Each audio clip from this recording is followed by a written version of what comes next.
ভাই বড় ধন, রক্তের বাঁধন।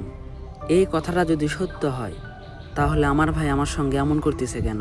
তোর ভাই তো আগে এমন ছিল না, বদলে যাওয়ার কারণ কি? বদলে যাওয়ার কারণ, আগে টাকা ছিল না, এখন টাকা হয়েছে। এটাই হয়তো বদলে যাওয়ার কারণ। তোর ভাই আগে তোকে কতই না ভালোবাসতো, আর এখন তোকে দেখতেই পারে না। তুই যেটাই বল, মানুষ বিয়ের পরে বদলে যায়। ভাইয়ের কাছে ভাই সৎ ভাই হয়ে যায়।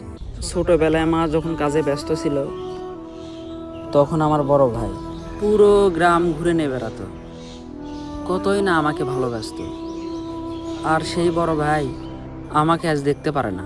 এখন আর কি করবি বল, মানুষ পরিবর্তন হতে তো সময় লাগে না। এই যে জমি বিষয়ে দুই ভাইয়ের ঝামেলা হচ্ছে, পাড়ার লোকেরা সবাই হাসাহাসি করতেছে, এই সব আর আমার ভালো লাগতেছে না। তোর ভাই কয়েকদিন আগেই বলল, যদি বাড়ি করি ভাইয়ের জন্য যাওয়ার রাস্তা রেখে বাড়ি করব।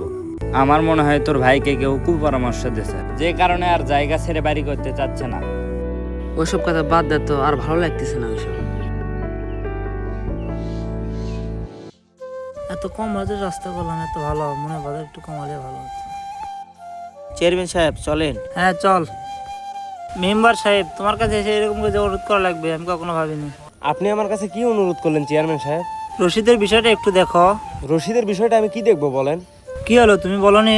জি চেয়ারম্যান সাহেব, বলছি তো। তোমাকে তো বলছে, নতুন করে তো আর কিছু ভালো লাগতেছে না। দেখেন চেয়ারম্যান সাহেব, আপনি আমার সিনিয়র, আমি আপনাকে যথেষ্ট পরিমাণ সম্মান করি।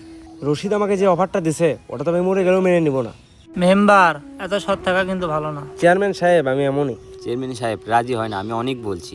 আপনাদেরকে কিছু কথা বলি, একটু মনোযোগ দিয়ে শোনেন। একটা জিনিসের যেমন শুরু আছে তেমন শেষও আছে। আমরা যেমন জন্মেছি তেমন মৃত্যুবরণ করতে হবে। এই পৃথিবীতে কিন্তু অনেক পাওয়ারফুল ব্যক্তি ছিল, তারা কিন্তু আজকে নেই, মাটির সঙ্গে মিশে গেছে। তেমন আপনাকেও কিন্তু মৃত্যুর স্বাদ গ্রহণ করতে হবে। যখন কোনো লোক আপনার কবরের পাশ দিয়ে হেঁটে যাবে তখন যেন সে বলে, হ্যাঁ লোকটা ভালো ছিল, বিনা টাকা অনেক জ্ঞান পেলাম। তাহলে তুমি কাজটা করে দিতে পারবে না? এতক্ষণ আমি কি আপনাদের মূলা বোঝালাম? এই চলো, বিষয়টা আমি দেখতেছি। তোর ভাই আজকে ইট বালু নিয়ে আসলো, মনে হয় আজকে থেকে বাড়ির কাজ শুরু করবে। যা গিয়ে বাধা দে। এইসব ভাইয়ে ভাইয়ে ঝামেলা আর ভালো লাগতেছে না রে। তাহলে কি করবি?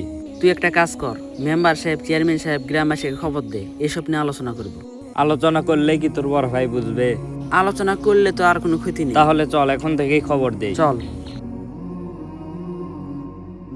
কি হলো, সবাই চুপচাপ কেন? আলোচনা শুরু করা হোক। এমনিতেই চেয়ারম্যান সাহেবের বাসায় বউ নাই, বাসায় গিয়ে ভাত রান্না করতে হবে। আমি তো আপনাদের ডাকিনি, যে ডাকছে তাকে বলেন। রেজওয়ান, তুমি আমাদেরকে কি কারণে ডাকছো সেটা বলো। আমাদের দুই ভাইয়ের মধ্যে অনেক দিন ধরে ঝামেলা হচ্ছে, এই সব আর ভালো লাগতেছে না।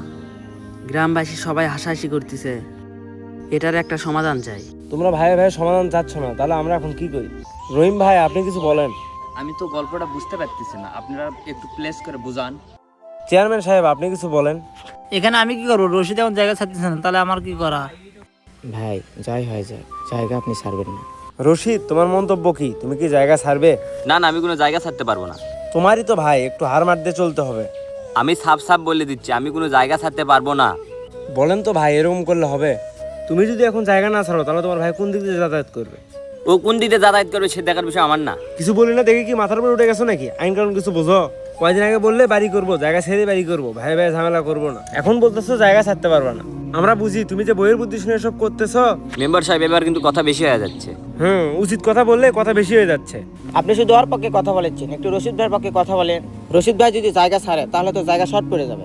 শুয়োরের বাচ্চা, তুই আইন বুঝিস?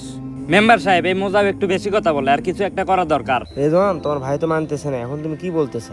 মেম্বার সাহেব, আমার এইসব আর ভালো লাগতেছে না। আমার ভাই বাড়ি করুক, আমার এখানে কিছু বলার নাই। তাহলে তো তোমার যাতায়াতের সমস্যা হবে। তাহলে আমাকে কি করতে বলছেন? আমার ভাই তো জায়গা ছাড়বে না, এখানে তো আমার কিছু করার নাই। রশিদ, একটা কথাই বলবো, মানুষ কিন্তু সারা জীবন বেঁচে থাকে না, হার মার দিয়ে চলতে হয়। এখানে বসে থেকে সময় নষ্ট করে তো লাভ নেই। চলো সবাই চলো, চেয়ারম্যান সাহেব চলেন। ছোট ছিলাম, ভালো ছিলাম, চিনতাম না টাকা, চিনতাম না অর্থ, তাই তো ভাই ভাই ছিল মেয়ে। বিয়ের পরে ভাই নাকি বদলে যায়, লোকে বলে তাই। সমাজের মানুষের কথাই সত্য হয়ে যায়, ঘরের শত্রু হয়ে যায় আপন ভাই। তাহলে মানুষ কেন বলে ভাই বড় ধন, রক্তের বাঁধন? আসলে এই কথার ব্যাখ্যা আমরা কি ধরে নেব?